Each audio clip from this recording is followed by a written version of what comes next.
Député de Matane-Matapédia. La prochaine intervention revient à Monsieur le député de Saint-Jean. Merci beaucoup, Monsieur le Président. On le constate, on l'entend, on le sent. Ce n'est pas un débat comme les autres. Il se passe quelque chose. C'est un débat très particulier, ne serait-ce que parce qu'on parle de nous comme députés. On parle de nous comme représentants d'une région. On parle de nos circonscriptions. Ce n'est pas nombriliste pour autant, mais c'est sûr qu'on en parle, on y pense, on regarde ça différemment. Le journaliste, vieux journaliste que je suis, s'est senti interpellé. Alors, au moment de préparer mon allocution, j'ai décidé de laisser le journaliste prendre un peu plus de place. Ne vous inquiétez pas, Monsieur le Président, je vais quand même vous donner mon opinion, plus que moins, bien évidemment. Mais je pensais qu'il était important, dans la mesure où on en appelle un débat de société, que la société comprenne. Puis quand on est dans un débat comme celui-là, on ne parle pas en code nécessairement, mais la CRE, puis la CAN, puis ci, puis ça, on peut vite perdre le monde. Alors j'ai essayé d'écrire ça pour que, c'est pas de la pédagogie, là, je ne suis pas ici pour enseigner à personne, mais je voulais que ce soit clair pour les citoyens ce qui est en train de se passer et de quoi on parle au juste. Alors, commençons par le commencement, Monsieur le Président. Parce que dans les circonstances, la question se pose. Pourquoi on se retrouve ici maintenant, dans un débat de 5 heures, pour considérer, entre guillemets, une proposition révisée d'un projet de carte électorale pour les élections du 5 octobre 2026, alors qu'on avait adopté à l'unanimité le projet de loi 59 en mars 2024 pour régler cette question qui découlait de la proposition originale de redécoupage de la carte électorale par le CRE en 2023, qui a littéralement fait l'unanimité contre elle. Pourquoi? Parce que les recommandations du premier rapport montraient les limites du cadre et des principes qui dictent le travail de la CRE, Commission de représentation électorale, qui est une sorte d'excroissance du DGEQ, Directeur général des élections Québec, donc Élections Québec. Et il faut qu'on en parle, et je vais vous en parler plus que moins, parce que moi, c'est ce que j'appelle les limites de jouer dans la quadrature du cercle. Mais continuons pour l'instant dans la ligne du temps que je venais de commencer, juste pour bien situer où on en est rendu et pourquoi et comment. Donc, devant l'insatisfaction générale des 4 partis représentés ici à l'Assemblée nationale face à la proposition soumise et discutée, comme le prescrit le processus, à la CAN, la Commission de l'Assemblée nationale, nous avons convenu d'adopter la loi visant l'interruption du processus de délimitation des circonscriptions électorales, qui repoussait purement et simplement de 4 ans le processus qui s'impose à chaque 2 élections, donc théoriquement à chaque 8 ans. Alors, qu'est-ce qui s'est passé pour qu'on en reparle aujourd'hui au Salon Rouge? Des recours judiciaires pour contester la loi, qui ont mené à un jugement qui nous a été favorable de la Cour supérieure en mai dernier, mais qui a été porté en appel. Et donc, un autre jugement, celui-là de la Cour d'appel, qui est tombé en début de semaine, quelques heures avant le délai que la CRE, Commission de représentation électorale, et le DGEQ, Directeur général des élections du Québec, donc quelques heures avant le délai qu'ils avaient évoqué, en disant que si la Cour d'appel ne tranchait pas la question avant le 1er décembre, il serait trop tard pour pouvoir poursuivre le processus et être prêt pour les prochaines élections. Donc, la Cour d'appel a publié un arrêt lundi qui déclare inconstitutionnelle notre loi qui avait interrompu les travaux. Réglons ça tout de suite, là. Je suis déçu. J'ai beau ne pas être avocat et donc ne pas pouvoir analyser le jugement comme il le mériterait, je suppose, mais les conclusions et la décision me choquent et me laissent songeur pour la suite des choses, parce que la clé de la suite des choses, Monsieur le Président, c'est potentiellement encore devant les tribunaux. Notre procureur général n'a d'ailleurs pas encore statué, ou en tout cas pas encore annoncé, s'il a l'intention d'aller en appel, ce qui serait un appel en Cour suprême du Canada, ce qui induit évidemment des délais considérables, tellement que ce serait purement théorique dans le fond, parce que de toute façon, en pratique, la Cour d'appel nous a avertis qu'en cas d'appel à la Cour suprême, et en attendant, on n'a pas le choix, il faut procéder maintenant avec des changements à la carte électorale pour l'élection de 2026. Et c'est pour ça qu'on est ici en train de considérer la deuxième version révisée du projet de carte électorale du 5 octobre prochain. Et comme je vais vous le rappeler souvent, mais en vous l'expliquant maintenant, il ne faut jamais oublier qu'une des raisons pour lesquelles nous étions frustrés, tous ici, tous ensemble, par le résultat de l'exercice du redécoupage de la carte électorale, c'est que le principe légal, incontournable, qui le sous-tend, ce principe-là, est directement issu d'un jugement de la Cour suprême sur le sujet qui remonte à 1991, avec le concept de la représentation effective. Ça, c'est le mot magique, représentation effective. Poids de l'électeur, si vous préférez, mais vu légalement de la part de la Cour suprême. D'ailleurs, c'est la clé de l'affaire légale, et pour bien la comprendre, je vais citer au texte le passage de l'introduction du deuxième rapport de la CRE, écrit le printemps dernier, mais publié dans la foulée de l'arrêt de la Cour d'appel lundi. Donc, petit précis de représentation effective, en ouvrant les guillemets sur les mots de la CRE. La loi saskatchewanaise de 1989 permettait à la commission chargée de proposer une nouvelle délimitation des circonscriptions de s'écarter de plus ou moins 25 % d'une médiane obtenue en divisant la population totale de la province de la Saskatchewan par le nombre de ses circonscriptions. La loi précédente, avant 1989, ne permettait qu'un écart de plus ou moins 15 %. La Cour suprême devait donc déterminer si l'écart de plus ou moins 25 % proposé par la Saskatchewan contrevenait à l'article 3 de la Charte canadienne des droits et libertés, qui avait été adoptée pas longtemps avant, en 1982. On pourrait dire imposée dans le Code du Québec. La majorité des juges de la Cour suprême ont estimé que cet écart était conforme à la Charte. Fin de la citation de la CRE, fin de l'explication cruciale et centrale, parce que c'est depuis ce jugement, donc, de la Cour suprême, en 1991, que c'est ça, la règle de droit et la norme à appliquer, le poids relatif d'un vote. On prend le total des électeurs, on divise par le nombre de circonscriptions, on obtient un nombre moyen d'électeurs par circonscription. Plus que 25 % ou moins que 25 % de ce nombre, ça devient, selon la règle et la Cour suprême de représentation effective, trop ou pas assez. Au Québec, aujourd'hui, on travaille sur la base de 6 300 quelques mille électeurs pour 125 circonscriptions, ce qui nous donne un chiffre magique de 50 694 citoyens ayant droit de vote par circonscription. Donc, par voie de conséquence, la CRE doit bouger les frontières d'une circonscription qui compte moins de 38 000 électeurs pour lui en trouver plus. Et bouger les frontières d'une circonscription qui en compte plus de 63 000 pour lui enlever des électeurs. Et logiquement, il faudrait faire ça avec des circonscriptions voisines et contiguës. C'est aussi simple et aussi compliqué que ça. Parce qu'il y a tout plein d'autres bonnes et mauvaises raisons pour changer les frontières ou ne pas les changer. C'est ce qu'on appelle le principe des communautés naturelles, des facteurs que la CRE considère lorsqu'elle analyse le territoire d'une circonscription électorale et ses dynamiques territoriales, comme, attention, la liste est longue, la densité de la population et son taux relatif de croissance, c'est logique, la configuration de la région, quoi de plus normal, l'accessibilité, il faut y aller en avion, il faut y aller en bateau, il faut y aller en auto, la superficie, il y en a effectivement des beaucoup plus grandes que d'autres. Les frontières naturelles du milieu, les territoires des municipalités locales et des quartiers urbains en cas d'urbanisation, le sentiment d'appartenance des citoyens et des citoyennes. Ça, à mon sens, ça fait partie des bons. La communauté d'intérêt et les pôles de développement régionaux. Il y a un chef-lieu pour toute la région, il y en a 2, il y en a 3. Le patrimoine culturel et historique, quoi de plus logique. Les différentes limites administratives. Tous ces facteurs, et je vous rappelle que ces facteurs-là, laissez-moi retrouver le libellé, sont les principes des communautés naturelles auxquelles doit se référer la CRE pour faire ses décisions, prendre ses décisions et placer les frontières.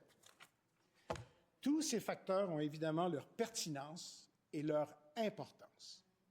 Mais, Monsieur le Président, c'est pas comme un buffet. On ne peut pas juste prendre ce qu'on aime, il faut mesurer et considérer l'ensemble des facteurs en faisant les hypothèses de découpage. On dit découpage et redécoupage, mais en fait, je vous l'illustrais, surtout ce qu'on fait, c'est qu'on bouge les frontières. Ça devient comme un énorme jeu de Tetris avec des coups et des contre-coups de tous les côtés de la carte. C'est ça l'exercice. Et c'est ça, forcément, le résultat. Laissez-moi vous expliquer en prenant l'exemple de l'exercice chez nous, le comté de Saint-Jean, pour bien comprendre. Parce que c'est fondamental. Une fois qu'on a compris ça, on comprend ce qui est en train de se passer ici, puis on comprend pourquoi les députés, les partis, tout le monde est mécontent. Donc, Saint-Jean, nombre d'électeurs, 62 760. Déjà, la limite du seuil supérieur de 125 % qui sera forcément dépassée avant la fin du cycle en cours de 8 ans. Ma voisine, Huntingdon, compte 46 000 électeurs, loin du seuil maximum, et même qui se rapproche dangereusement du seuil minimum. Et Huntingdon a des voisins en explosion démographique, la Prairie, par exemple. Pour la première proposition de redécoupage, c'était les grandes manœuvres avec les autres circonscriptions voisines de Huntingdon et Saint-Jean. On bouge ici, on bouge là, moins ce village par-ci, plus cette municipalité par-là, avec des effets de rebond d'une frontière à l'autre. C'était plus compliqué. Et au final, pour revenir à Saint-Jean, on perdait au profit de Huntingdon la petite municipalité de Saint-Blaise, au sud de Saint-Jean-sur-Richelieu. On peut presque parler d'une banlieue maintenant. Et suivant la logique de la frontière qui bouge sur la carte, on venait gruger une partie de 2 quartiers limitrophes de Saint-Jean, Saint-Luc et l'Acadie. Les chiffres balançaient. Saint-Jean diminuait et Huntingdon augmentait. Mais personne, pas juste ici, mais dans le comté, n'était content. Surtout pas pour des quartiers qui sont des excroissances du comté de Saint-Jean, Saint-Luc et l'Acadie, qui se retrouvaient au bout de nulle part dans le comté de Huntingdon, sur la frontière du comté de Saint-Jean. Dans la deuxième proposition révisée que j'ai vue cette semaine, après le jugement de la Cour d'appel, les quartiers de l'Acadie et de Saint-Luc restent intacts dans le comté de Saint-Jean. Mais Saint-Blaise glisse dans Huntingdon, avec, en plus du transfert des électeurs, une communauté rurale, Saint-Blaise, qui rejoint un comté rural, Huntingdon. Moindre mal, vous me direz, mais la mathématique est respectée et la logique aussi. Un peu. Et c'est là où je voulais en venir. La mathématique. Dans le cadre de la logique et le principe de représentation effective, comme l'a établi la Cour suprême, je vous le rappelle, il y a 34 ans, en fait, pendant que j'en parle, je vais faire une parenthèse pour dire aux Blaisois de Saint-Blaise-sur-Richelieu, qui étaient tellement soulagés depuis 2 ans que la carte soit gelée par notre loi dans les prochaines élections, je suis désolé, chers Blaisois et chères Blaisoises, de probablement vous perdre. On va bien s'occuper de vous à Huntingdon, comme dit. Parce que on ne sait pas comment ça va finir de toute façon. La CRE va déposer plus tard, dans sa proposition finale, la vraie carte, revue et corrigée une deuxième fois. Ce qui me ramène à ce qu'on fait ici, dans ce débat. Parce qu'en attendant de savoir si le gouvernement va porter l'affaire en appel, la CRE a donc repris ses travaux, comme lui permet et même lui demande l'arrêt de la Cour d'appel, en publiant son deuxième rapport et en lançant des consultations publiques qui commencent, en fait, avec ce débat d'aujourd'hui et qui vont se poursuivre avant la publication dans la Gazette officielle, quelque part au début de 2026, avec le dépôt de la version finale de la nouvelle carte électorale du Québec pour le 5 octobre 2026. Réglé donc, pas si vite, parce que moi je pense qu'il faut travailler sur le fond de l'affaire. Il doit bien y avoir moyen de moderniser notre système tout en conservant les grands principes ou en les adaptant à nos nouvelles réalités. Des régions avec de moins en moins de monde, des villes qui ont beaucoup grossi et qui débordent dans les banlieues de première, deuxième, on va bientôt commencer à parler de troisième couronne.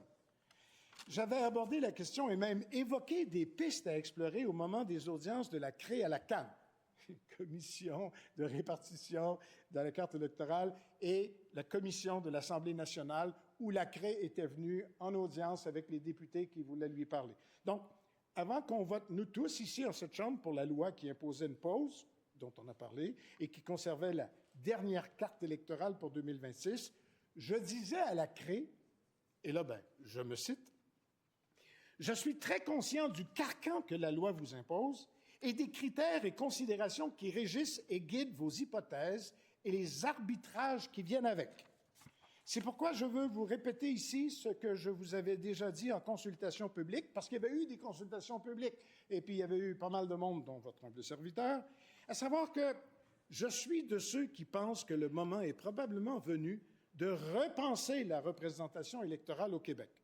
Vous me direz qu'il est un peu tard pour parler de changer la loi pour votre rapport, qui doit être déposé au cours des prochains mois, en vue du prochain scrutin de l'automne 2026. Là, je cite il y a 2 ans. Rassurez-vous, je ne propose pas de changer la loi aujourd'hui, d'autant que vous êtes là pour l'appliquer et que c'est une responsabilité qui nous incombe à nous, les législateurs, de les faire et de les changer, les lois. Mais vous aurez compris que je profite de l'occasion pour vous dire, cher Cré, qu'il faut y penser pour des raisons qui me semblent autant de principes que de pratiques, et probablement même autant sociologiques que politiques, autant du point de vue de l'exercice de la démocratie par le citoyen que de l'exercice de la suite des choses par son élu. Et plusieurs collègues ont déjà abordé la question ici, parce que pour eux, c'est devenu un problème. Pour moi aussi, en théorie, plus qu'en pratique, en ce qui me concerne. Mais quand on considère les territoires, les régions, les grandes et les très grandes agglomérations du Québec, on ne peut pas s'empêcher de constater l'énorme différence, pas juste en kilomètres carrés d'une circonscription à l'autre, mais de la réalité et des différences que ça implique pour les députés. Et quand je dis qu'il faut y penser, c'est que je pense que vous êtes pas mal arrivé au bout de l'exercice de la quadrature du cercle que vous impose la loi.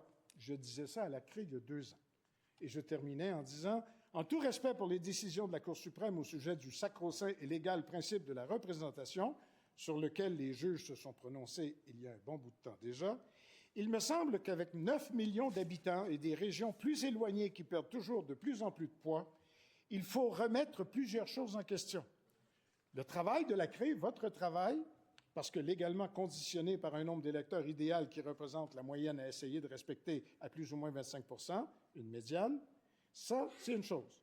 Pourquoi est-ce qu'on ne pourrait pas travailler sur la réalité du Québec et calculer des médianes différentes, des médianes, pas seulement 25 % de plus ou de moins que la moyenne nationale, mais des médianes urbaines, des médianes rurales et des médianes mixtes, un peu des deux, qui feraient en sorte de respecter la réalité du territoire, mais qui, oui, c'est vrai, impliquerait que des députés seraient élus par des bassins et un nombre d'électeurs plus petits ou plus grands. Mais je vous soumets que c'est déjà pas mal ça le cas dans les faits, sauf qu'on les appelle des exceptions. Je termine en vous disant que dans un scénario comme celui-là, le comté de Saint-Jean resterait probablement le comté qu'on connaît aujourd'hui pour un bon bout de temps encore.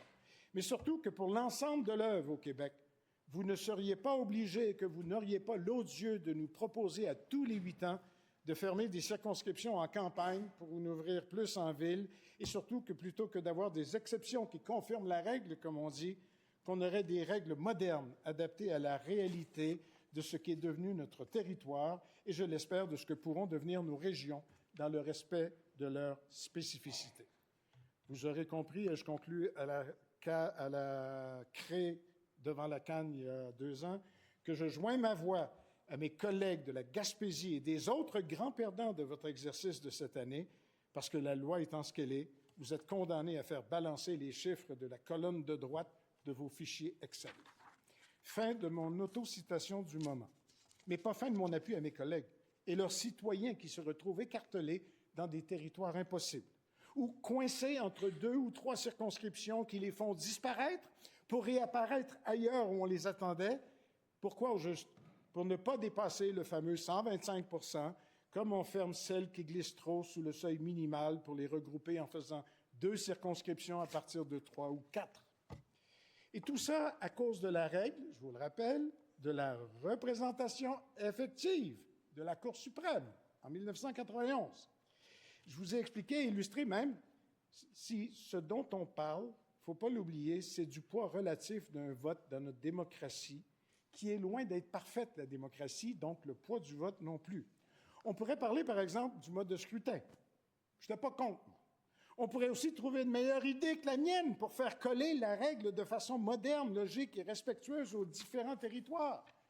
Rural, mixte, urbain, on prend autre chose, on s'en va vers un autre modèle. Mais ça prend un nouveau modèle adapté à aujourd'hui et à l'avenir. On pourrait trouver autre chose qui permet de relativiser le poids d'un vote ici et d'un autre vote là-bas. Au fil du temps, on a fait des exceptions pour de trop petits et de trop grands territoires, qu'il me suffise de vous citer les îles de la Madeleine et Ungava. Et la question se pose, est-ce qu'on est arrivé au bout de la logique du modèle mathématique pour mesurer l'efficacité théorique de la démocratie dans un monde tellement différent de ce qu'il était lorsqu'on a déterminé les balises du concept? Alors, je vous le dis comme je le pense, Monsieur le Président, chers Québécois, chers CRÉ qui nous écoutent, on se retrouve aujourd'hui face à une crise. Devant toutes les questions, les déceptions et les doutes que soulève la dernière proposition de redécoupage de la carte électorale pour pas mal tout le monde ici, et je le répète, c'est pas faute d'avoir essayé, mais c'est parce que les balises et les contraintes du concept que la CRÉ doit utiliser et respecter sont dépassées. Alors, comme je le dis souvent en cette Chambre, dans chaque crise, il y a des opportunités. Alors, saisissons-la, cette opportunité. Et allons-y en Cour suprême. On ne s'y fera pas traîner, on va se garrocher sur la Cour suprême pour lui demander de changer ce principe légal-là.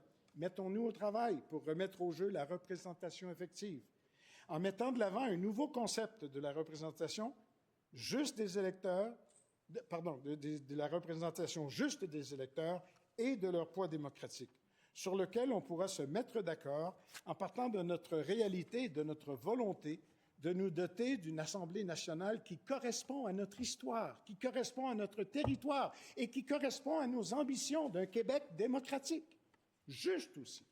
Et rendu là, pourquoi pas être ambitieux et revoir aussi l'ensemble de l'œuvre? Pas juste de la carte électorale, mais de toutes les cartes. Tous les députés ici savent que c'est la maison des fous de s'y retrouver dans la plupart des comtés et d'être efficace avec des territoires qui ne concordent pas. Point barre. Les MRC n'ont pas les mêmes territoires que les centres de services scolaires, pas plus que les CIS. Même les régions administratives ont des exceptions qui confirment la règle. Et les 125 circonscriptions dans tout ça sont plus que jamais mystérieusement devenues des casse-têtes géographiques, mais humains aussi, pour les citoyens et leurs élus. Des patchwork qu'on pourrait traduire et résumer par des mosaïques, des assemblages hétéroclites, je parle ici des territoires de nos comtés, des mélanges disparates de tapisseries bigarrées, c'est beau ça, vous aimez ça, vous êtes poète, Monsieur le Président, avec un ou des 6, un ou deux ou des morceaux de centres de services scolaires à même le même comté, et même des portions de municipalités et de MRC. Voilà un chantier qui dépasse largement le mandat de la CRÉ, mais le débat provoqué par la CRÉ nous force à y réfléchir. Et en ce qui me concerne, ça me permet de considérer les options qui s'offrent à nous plus largement pour faire vraiment un grand ménage, tant qu'à y être. Vous savez, quand on s'installe dans une nouvelle maison, « Ah, tant qu'à faire, on va faire ça, on va faire... » On devrait peut-être faire ça et s'installer dans une nouvelle maison avec une Assemblée nationale de je ne sais pas combien de députés, 125 me semble idéal, mais en refaisant les comtés de ces députés-là, pour faire ce dont le Québec moderne a besoin. Et j'espère que dans le contexte de ce débat et des décisions que nous prendrons et qui seront prises par d'autres aussi, ça aura servi au moins à ça. Et j'espère que ça servira aussi, et peut-être même surtout, au processus que vient de relancer la CRÉ, la Commission de la représentation électorale, dont les membres et les équipes nous écoutent sûrement. Et je souhaite, et j'espère, Monsieur le Président, que les élus qui prennent la parole aujourd'hui, et ça va probablement se poursuivre mardi, seront entendus par la CRÉ pour déterminer les ajustements nécessaires afin d'assurer la représentativité des régions à l'Assemblée nationale dans la 44e législature au lendemain des élections du 5 octobre prochain. Merci, Monsieur le Président.